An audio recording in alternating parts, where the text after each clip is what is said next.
Bienvenidos a una nueva edición de su programa Palabra de Vida. Con ustedes, el pastor Francisco Teodoro.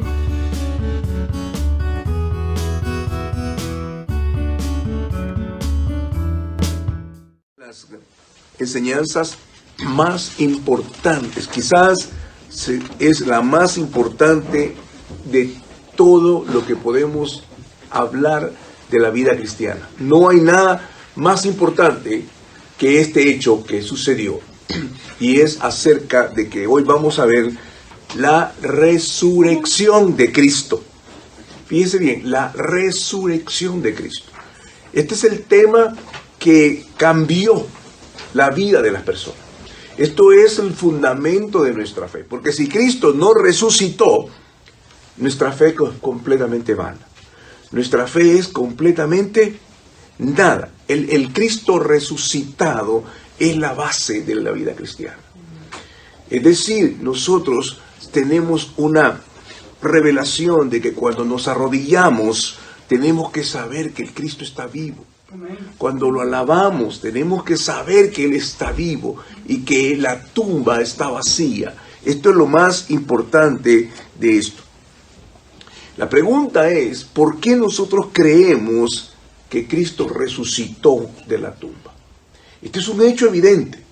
No hay sobre la faz de la tierra un verdadero cristiano que no esté sostenido en esta verdad. ¿Por qué es importante que Cristo haya resucitado? ¿Por qué es tan glorioso que Cristo haya resucitado? Porque Él dijo, en Juan capítulo 14, dijo, yo soy el camino, yo soy la verdad y yo soy la vida. Y nadie viene al Padre si no es por mí. Eso está escrito en todas las Biblias que se pueden ver en cualquier traducción. Juan capítulo 14, versículo 2. Es decir, Jesús es el camino. Él no dijo yo conozco un camino, Él es el camino. Jesús dijo yo soy la verdad. La verdad no es una definición, la verdad es una persona. Y número 3, Él dijo yo soy la vida. Es decir, que el que cree en mí, dijo, aunque esté muerto, vivirá. La esperanza, hermano, del ser humano es que nosotros vamos a resucitar según como Cristo resucitó. Esto es lo valioso de esto. Y esto tiene que ver con el origen en Génesis capítulo 3, verso 15. Recuerda que el pecado que entró al hombre, Dios creó la primera pareja, Adán y Eva. Ahí entra la relación de Dios con la creación. Luego, el pecado viene y contamina esa relación. Por supuesto, como Dios es santo y Dios es perfectamente santo, Él no está en la relación con la maldad ni el pecado. ¿Cómo es que Dios alcanza su creación? Este hombre que pecó, este hombre que está metido en la inmundicia y gobernado por el mismo diablo, ¿cómo es que Dios lo alcanza hacia él? Él establece un plan divino, y en ese plan divino que establece Dios, en la mente infinita de Dios, es que Él va a alcanzar a ese hombre por medio de su justicia. El hombre, el pecado, merece la muerte. El pecado merece la ira de Dios. El pecado nos hace enemigos de Dios.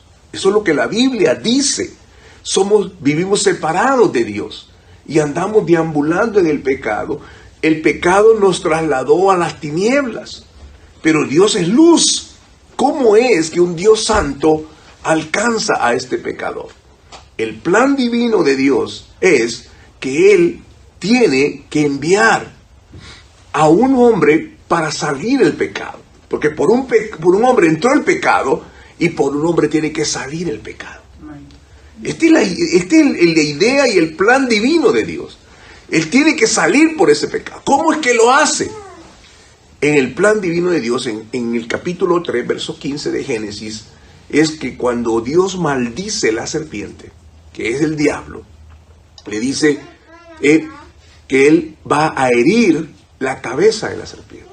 ¿Qué significa eso? Por la simiente de la mujer iba a venir un hombre que iba a quitar ese pecado. Es que es importante porque por un hombre entró el pecado y por un hombre sale el pecado. Pero ese hombre que va a salir al pecado no tiene que tener pecado. Porque si tiene pecado no puede ser un salvador. Nadie, si yo tengo pecado, no puedo perdonar un pecado. ¿Entiende? Yo necesito un salvador. Por esa razón es que en el plan divino de Dios, Dios busca un vientre virgen, sin contacto con el hombre. ¿Por qué? Porque si hubiese sido un contacto físico, ¿qué hubiera pasado? Hubiera traído el pecado desde el ADN de Adán. Y entonces ya no pudo tener la calidad de ser un salvador. Esa fue la gran confrontación con los fariseos. ¿Por qué Él perdona pecados? Porque nadie, solo Dios puede perdonar pecado. Y Dios se encarna, Dios es la obra del Espíritu Santo en ese vientre de esa jovencita llamada María, que en ese viene y el Espíritu Santo engendra a Jesús, y ahí en ese momento, fíjense bien, lo conserva y lo llena del Espíritu Santo y lo conserva de tal forma que no tiene pecado. Como no hay pecado, y dice la Escritura claramente que Él no pecó, y la razón por la que no pecó es porque Él nunca dejó de ser Dios. Él se limitó a un cuerpo. Filipenses capítulo 2. Y ahí vamos a ver del versículo 5 al 11. Haya pues en vosotros este sentir que hubo también en Cristo Jesús, el cual, siendo en forma de Dios, no estimó el ser igual a Dios como cosa que aferrarse, sino que se despojó a sí mismo, tomando forma de siervo, hecho semejante a los hombres.